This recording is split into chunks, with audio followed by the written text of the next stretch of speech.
a Navy SEAL commander running competency drills with a group of new cadets. They struggle to hold their position and keep surfacing too soon. Frustrated, James reprimands them sharply. Just then, he's informed that a call is waiting for him. It's the police. They tell him that his father is dead. The coroner explains that Walter was killed in a hit-and-run. An hour later, James returns home to his beachside house in Honolulu. His wife, Layla, greets him. At that moment, his children, Lonnie and Kai, come running in, excited to see him. After a long pause, James tells Layla that his father died in a hit-and-run, and that he already went to the morgue to identify the body. Layla's face falls. She apologizes softly and asks if he wants to talk about it, but James shakes his head. Layla sighs, then asks if he at least called his half-brother Johnny in Oklahoma. James mutters that Johnny won't answer his calls anyway. Layla urges him to at least leave a message. Meanwhile, in Oklahoma, Johnny, a police officer, comes home to find his longtime girlfriend, Valentina, packing her things. Confused, he asks what she's doing. Valentina tells Johnny she's tired of being ignored and frustrated that he never listens or puts in the effort like she does.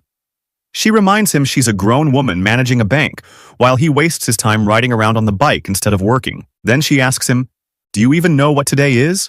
Johnny answers, "Wednesday." Valentina tells him it is her birthday. Johnny freezes, then quickly apologizes, calling her "shoo-shoo" to soften her anger. Don't shoot me! Desperate, he switches to Spanish, telling her he's sorry and that he loves her.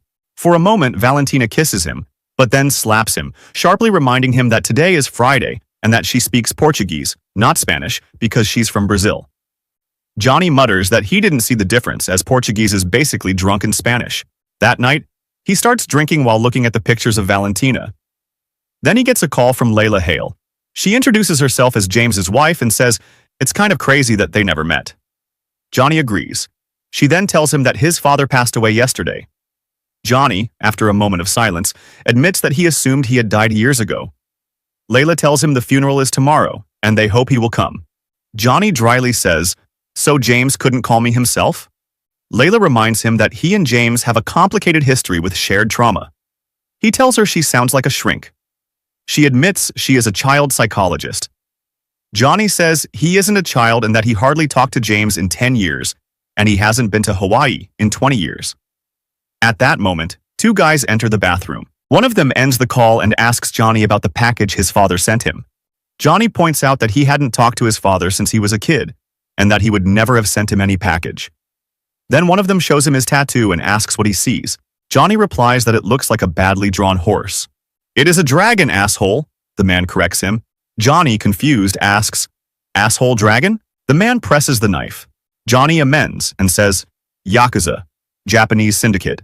Then, with cold precision, he fights them both. The third man fires from outside. Johnny decides to use one of the men as a barricade and takes the third one down. Johnny calmly asks the man not to desecrate his mother's shrine, but he does anyway. So Johnny kills him ruthlessly. He finishes the last one and looks at the tattoo and mumbles that it does look like a dragon. He takes the folded photo and looks at his mother, Kim. Then he turns back and sees Walter on the other side, then curses him. The next morning, Walter's funeral takes place. James looks around and sees the Yakuza syndicate and Mr. K's syndicate, a local gang operating in the area. Johnny comments that it is an interesting crowd. Nani, who is James and Johnny's cousin, replies that Walter was a private detective and he must have walked a fine line. Then she sees Johnny and welcomes him. James looks at his wife, who simply says, "Family is family." Then she greets him and introduces her children to him. Kai asks Johnny why they never met him. Johnny replies that his father doesn't like him. Then the girl asks if she can braid his hair. He says no. The two then start bickering, with James saying he looks like a gorilla dressed up in a gay bar. "You got old," Johnny casually responds. James counters by saying he got fat. Johnny says he can lose weight, but he will stay old as fuck. Layla gives James a look and he softens, telling Johnny he should have called and that he is glad he came. "No, I'm not. Layla told me to say that." Then, a close family friend of the Hale family, Peter Momoa, the governor who is also running for mayor, steps forward to deliver a few words about Walter. Peter acknowledges Johnny, saying it's been a long time. Johnny nods. Then he turns back and sees Mr. K's syndicate. After the funeral service, the family head to James's house. Johnny asks if he is staying at his mother's house, Malia's. James admits she passed away. Johnny tells him the house is a lot smaller than he remembers. James nods and says that, even so, Malia made room for Johnny. But Johnny tells him that he knows James hates him because Walter broke up James's family and slept with his mother, which James never let him forget, and it made him feel like a bastard. James sighs and says that he was just a kid and he needed a minute to get over it. Maybe you still haven't, Johnny says. James replies, maybe you're still a bastard. Inside, the family has brunch. Peter tells the brothers it's nice to have them under one roof. Then Johnny apologizes for Malia's passing. Nani tells him he should have come to her funeral, since he was like a son to her. Trying to lighten the mood, Nani asks Johnny if he is seeing anyone. He nods. Then Layla tells him that Walter would have really appreciated him being here. Johnny casually tells her that he is not here for him, but to find out who killed him, because he doesn't believe it was a hit and run. Layla asks the kids to go inside. Then Johnny tells them that he got attacked by the Yakuza syndicate at his home. James accuses him of always stirring up trouble wherever he goes. Johnny tells him he doesn't expect him to help. Nothing to help with, James replies. Johnny points out that those are the exact same words he told him about his mother. James asks him to come outside. Johnny gets up and follows him out. James then tells him it's absurd that he thinks Walter was killed. He points out that Johnny hadn't talked to him for over 20 years, and now he's sniffing around in his business, stirring up trouble. Johnny says he's a cop and adds that's what he does. Then he yells at him to trust him at least once. James shakes his head and says that he couldn't find his mother's killer, and now he's convinced that his father was also killed. Johnny just gives him a middle finger and leaves. He goes to a bar where a woman serves him a drink, saying he looks like he could use one. Then Alakai, one of Mr. K's syndicate men, appears and tells Johnny he didn't think he was dumb enough to come back, adding that Mr. K wants to see him. Johnny replies, that old fuck is still alive, and refuses to meet him. Suddenly, his vision blurs. He realizes he's been roofied. Mr. K greets him, then, without beating around the bush, says he doesn't like that Johnny came back. Mr. K tells Johnny that he hasn't forgotten that Johnny killed many of his men. Johnny fires back, saying it's because he killed his mother. Mr. K says maybe he did, or maybe he didn't. Still, he tells Johnny he doesn't belong here. Johnny points out that it's his home. Not anymore, Mr. K replies. Then he brandishes his initials on his neck and orders him to leave Hawaii in 7 days, or he'll take a long swim in the ocean. Then they dump him on the beach. Meanwhile, James meets with Detective Rennert, who is handling Walter's case. Rennert offers his condolences for Walter's passing. For your loss, truly. Thank you. Then James asks if he can take a look at the police report, but Rennert simply tells him he won't find any useful information in there because there are no witnesses, and no one here talks to the cops over in Kalihi, where Walter died. Traffic cam? James asks. There was one, Rennert says, but it wasn't working at the time. Pretty convenient, James adds, but Rennert tells him that due to budget cuts, they stopped fixing those things. James points out that Walter was a private detective with ties to the criminal underworld, was killed in a dead zone, and asks why no one thinks it is suspicious. Rennert tells him they believe it's a hit-and-run case. James asks for Walter's personal effects. Rennert instructs him to collect them at the front desk. James returns to his car and tears open the package. He finds Walter's keychain and his wallet. Then he takes out a receipt, and on the back there are some words and numbers written on it. Meanwhile, Johnny goes to Walter's small apartment to find any evidence that would prove he was murdered. He notices the apartment has been torn apart, as if someone was searching for something. He finds a gun.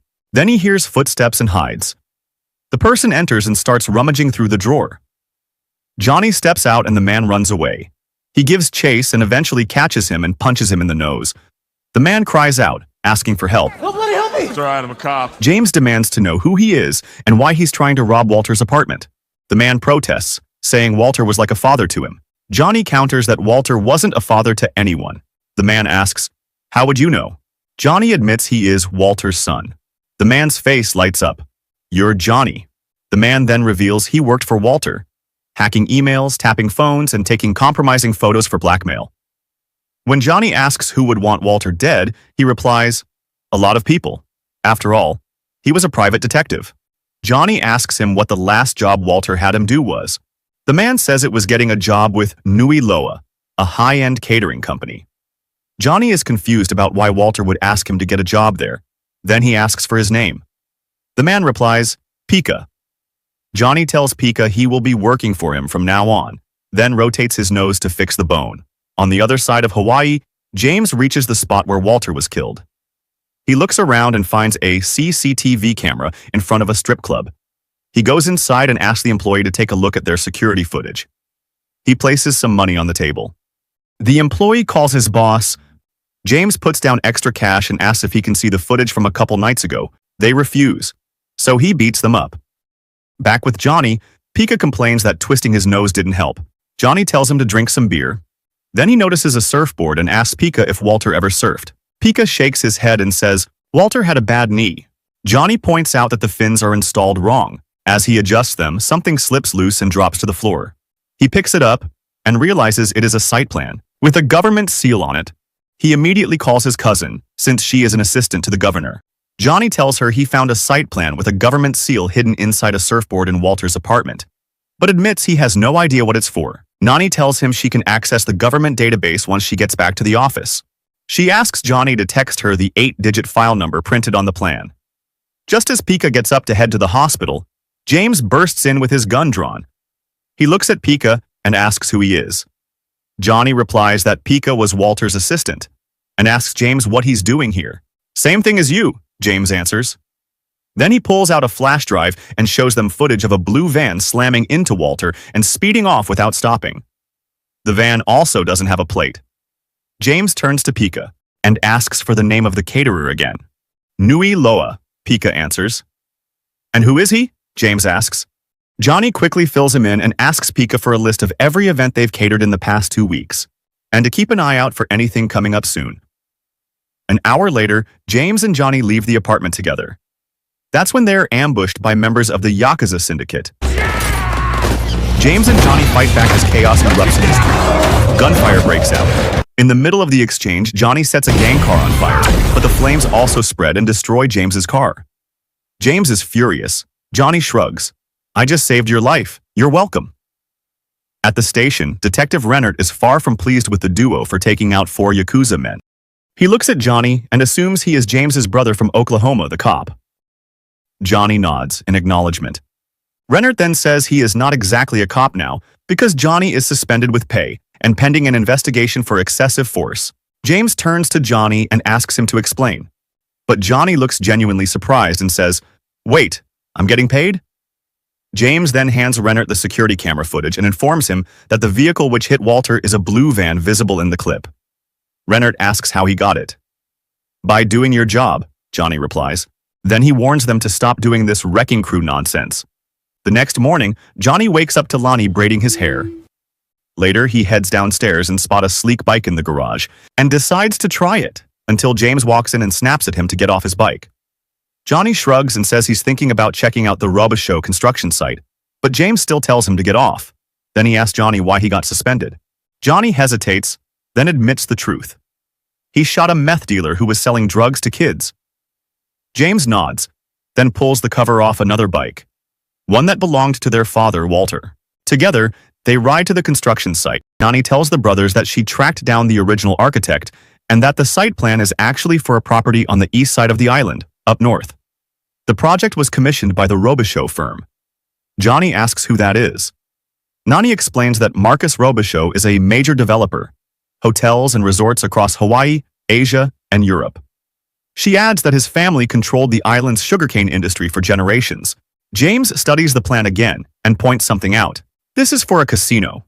Nani looks stunned and says, That can't be right. Gambling is illegal here. James concludes that the only way they can get answers is by speaking to Marcus Roboshow directly.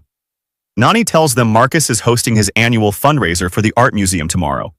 Johnny stands and says he'll just get a motel for the night. Nani tells him to stay here, and James backs her up. When they arrive, they're confused to see a group of people living on the land where construction is supposed to happen. James approaches one of them and asks who owns this land. A woman behind them answers calmly, Everyone. James turns to her and says he didn't know a community lived here. Nobody does, the woman replies. She tells them that Aha Moku is responsible for this land and the government has no ownership over it. Then, Johnny gets a call from Pika, who says a cop has pulled a blue van out of the surf off Makapuu. Renard tells them that Simi Iona is a low-level government accountant who disappeared 3 days ago and asks if they recognize the name. Nope. He tells them the accountant might be behind the hit and run, but Johnny points out that someone went to the trouble of getting the car into the water and that there was no license plate. Renard nods and shows them the list of blue vans registered on the island. Johnny asks if they can keep it, but Renard says no, saying it is police business. Johnny tells Pika to look into Hayashi Imports because it is the only Japanese name on the detective's blue van list. Pika then tells them they need to get to the Robichaux party. James points out they aren't invited, but Pika tells him he knows a caterer. They arrive at the Marcus Robichaux party. Pika tells the brothers that Hayashi Imports is owned by numerous Japanese holding companies. James concludes that it must be connected to the Yakuza. He tells the brothers to split up to avoid drawing any suspicion. Johnny spots a woman, then agrees that Pika is right and goes after her. He starts flirting with the woman. Inside, Pika tells James to wash dishes. Otherwise, he'll look like a narc. A man then asks James for a plate. Meanwhile, Johnny introduces himself to the woman. Surprised, she asks, "Hale? As in Walter Hale?" Johnny then asks if she knew him, but the woman asks Johnny why he is speaking in the past tense. Because he is dead, the woman admits she hired Walter to investigate her husband's activities to see if he was cheating. Johnny asks her husband's name. She reveals that Marcus Robichaux is her husband and says her name is Monica. She tells Johnny she is planning to get a divorce, and without some leverage, things won't go well for her. So that's why she hired Walter. Then she instructs Johnny to meet her tomorrow at the penthouse in Waikiki and promises to explain everything there. Inside, James takes the plate when the man is distracted. The man then comes in front of him and James hands him the card saying he dropped it. Yeah, she imports. Small world. The man asks him what he knows about it. He tells them he knows they misplaced a blue van. The man asks if he is a cop. U.S. Navy, James replies, then asks the guy what does the Yakuza want with Robichaux. The man laughs and says there is a famous Japanese saying, "The child of a frog is still just a frog." James asks what it means. He explains that it means frogs never look both ways when crossing the street. Then the man says he looks forward to seeing James again. James watches as security drags Johnny away, and moments later, another pair of men asks James to come with them. They take both brothers to Marcus Robichaux's office. Marcus asks who they are. James replies that they are Walter Hale's sons. Marcus tells them he paid Walter in full, including a bonus. Who hired Walter? I did, yeah. Johnny then reveals that Walter is dead. Marcus says, "Sorry." But Johnny replies, "You don't look sorry." He tells Johnny that if he's implying that he killed Walter, then he would be dead wrong. James asks Marcus why he hired Walter. Marcus admits he suspected his wife was cheating, so he hired Walter to follow her. But it turned out she wasn't, after Walter showed him the evidence. Marcus orders Johnny to put the grenade down, explaining that it is from World War I. Then, Marcus asks them to leave. The brothers then discuss the information they found at the party. The next morning, Johnny arrives at their meeting spot and discovers Monica is dead, framed as a suicide. Furious, he storms Marcus's house and takes down the guards at the entrance, but then one of them zaps him. Marcus comes out and says he is starting to dislike him. Johnny says he knew Marcus is the one who killed his wife and also his father. Marcus simply says he is confused and asks the guards to call the police. At the police station, Peter enters the custody room.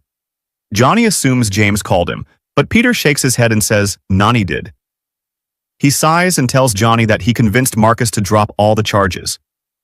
Johnny argues that Marcus killed his wife, but Peter says that even if he did, it wouldn't be Johnny's business and advises him to let the police handle the case.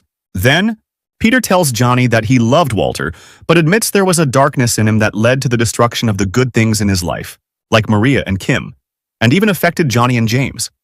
He adds that he sees the same darkness in Johnny too. But Johnny has something Walter didn't, a brother. He thanks his uncle. Outside, James is waiting for him, but Johnny ignores him. James tells him that fucking shit up isn't going to bring back his mother. They both fight, letting out their resentment and anger. James takes control and starts punching Johnny, then stops midway. James asks him what the fuck is wrong with him. Johnny says the same and asks what kind of man would abandon his little brother when he needed him most, only to send him away. James argues that the Mr. K's syndicate was going to kill Johnny after what he did to his men. That's why he says he sent him away, to protect him. Johnny tells him he doesn't know what it's like to stare at your dying mother lying in the street and she's staring at your eyes and says it haunts him. Johnny hoarsely says he couldn't protect her and he only had James, and James didn't help him.